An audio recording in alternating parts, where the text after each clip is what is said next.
Aquarius rising August 2020. Things coming to light regarding relationships. The truth and clarity and information coming to light in all sorts of relationships, with romance, with coworkers, with yourself, really unveiling. If you are excited to dive into what the astrology, what the tarot cards, and what the oracle deck cards have to say for you and your rising sign for this August, make sure that you like, subscribe, and hit that notification bell so that you are always up to date with what the stars have in store for you. This video is also brought to you by BetterHelp, an online counseling service with thousands of licensed therapists certified through their state's board. You can receive this counseling through your phone, mobile device, or any tablet or computer, and you can speak over text, phone call, or video chat. BetterHelp is not a crisis hotline, but it does offer group-in-our sessions every week to connect about topics such as relationships and anxiety and how to best manage. BetterHelp is $65 a week, and there is financial aid offered to those who qualify. BetterHelp is available worldwide, and if you want to check it out, use my link, info in the description as well. To get started, head to the link down below in the description where you can go through a really easy to follow but detailed sign-up process so that within 24 hours you're matched with a licensed therapist and counselor that best suits your needs so you can get relief, get help, and get assistance and someone to talk to immediately. Hi, I'm Maren. I am a professional astrologer, author, and philosophy student. I combine traditional Hellenistic astrology with modern psychological counseling, therapeutic astrology to provide grounded spiritual guidance. So we start out on the 1st with the Sun in your Leo 7th house squaring Uranus in your Taurus 4th house. Unexpected or breakthrough events in your home or family world are leading to more authority happening in your relationship world.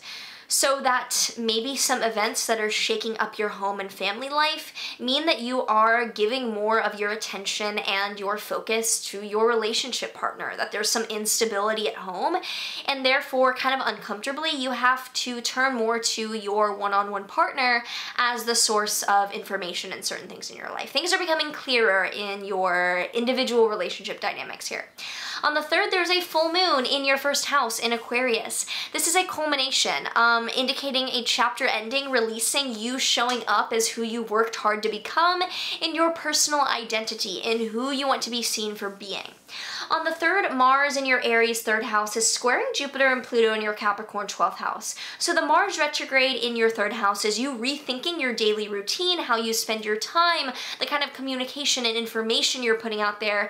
This is happening because you've done a lot of internal work and you're now realizing that not everything is worth doing, that there are more spiritually uplifting things to spend your day-to-day doing, and that the way that you use your voice should match that too. You're rethinking that. On the 4th, Mercury enters your Leo 7th house. There's communication happening more with a partner and more playful, more words being thrown around with a partner here coming up.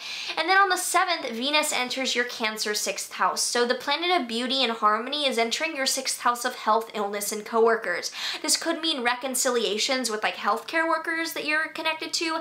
It could mean better things happening with coworkers and the people that you work around. Could also be alleviations in any illnesses or health issues you have. On the 15th, Uranus is stationing retrograde at 10 degrees in your Taurus 4th house.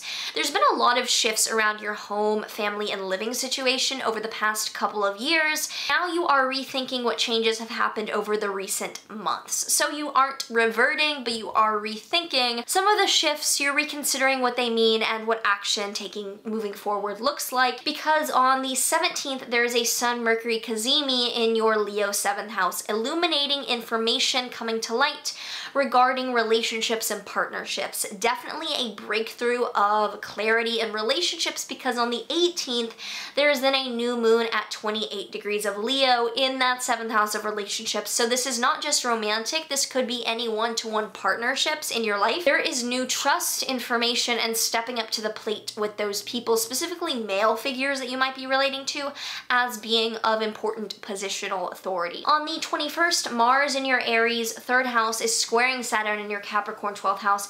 There's likely some need to go within that's keeping you from being publicly out and about right now. You might feel the need to withdraw, do the spiritual practices more than spread your truth and your light online, and that's all good and dandy, and that's cool. And if you need to go within and slow down your output, this is a good time for it. On the 22nd, with the Sun entering your Virgo 8th house, the end of August into September will have more of a focus on shared finances and trusting others. Right now, it really is around the information, and then into September, it will be around the execution of trust. Finally, we end on the 25th with Venus in your Cancer 6th house opposing Jupiter in your Capricorn 12th house. This is a trademark feeling really good, and it might be too good to be true for you regarding physical and mental health. The month is ending on a good note around the position that you find yourself in. Make sure that you aren't overdoing it. Make sure that you aren't reverting to unhealthy coping mechanisms or dealing with things in an overzealous, over-pleasureful way. Stay centered, remind yourself what your values are, and feel great for that as it arises. Don't force the feeling great. So if you have any thoughts coming up around this August based on the astrology, let me know down below anything that you already are preparing for or seeing come up. And now let's take a look at what the tarot cards have to say, and the oracle deck cards too. So tarot for Aquarius Risings for August 2020. We have the Lovers reversed.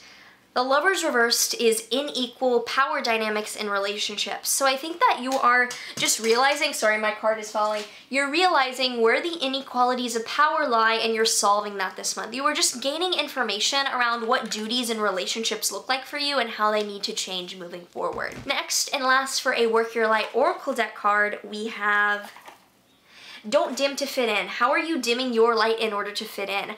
How are you dimming who you really are, and how can you unveil that with the full moon of this month? What honesty is coming out in relationships that you are so ready to dive into, and what does honesty in relationships and being yourself really mean as you move forward? If you enjoy this and you want some personal guidance during this time, I offer private consultations, astrology consultations, and the link is down below for you to check that out. Also check out my free Astro Basics workbook if you're new to astrology and you want to learn the language of the cosmos. I have a little freebie beginner guide to get you started there. And if you are interested in other services, or you are someone who offers various types of metaphysical services, my company Rashi, my website platform, is down below. It's a place for us to hold space for each other. So if you're a spiritual practitioner during this time, look up and offer your services that you're looking for on there. Otherwise, I'm sending so much love. Like, subscribe, do all of the things that you want to do here, and I will see you in the next one.